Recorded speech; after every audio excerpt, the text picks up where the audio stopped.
Welcome to Burlap Teachers. Enjoy the video. In this video, I will show you how to change your Buick Envision key fob battery.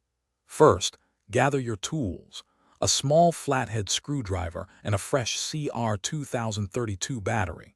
It's also a good idea to lay down a soft cloth to protect your key fob from any scratches.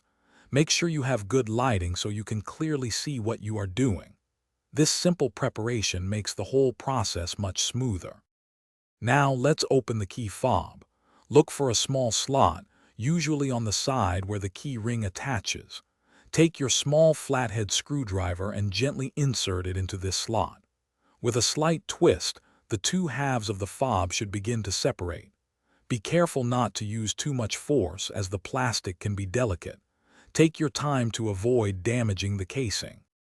Hey everyone, if you're finding this video helpful, please hit that like button and subscribe for more useful guides. Quick recommendation, just like changing a battery gives your fob new life, a good book can refresh your mind. Read anywhere with the new Kindle Paperwhite. It's perfect for all your adventures. Check the description for the link and other great deals. Now let's get back to the video.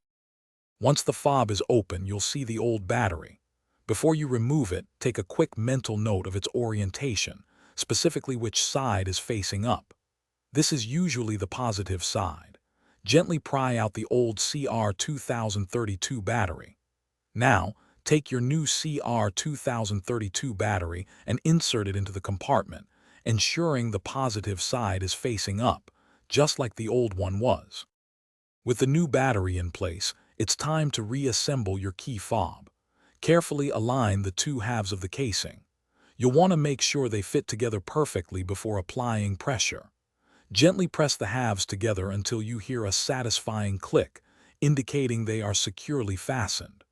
Finally, test your key fob to ensure all functions, like locking and unlocking, are working properly. Thanks for watching. Consider subscribing if this video helped you.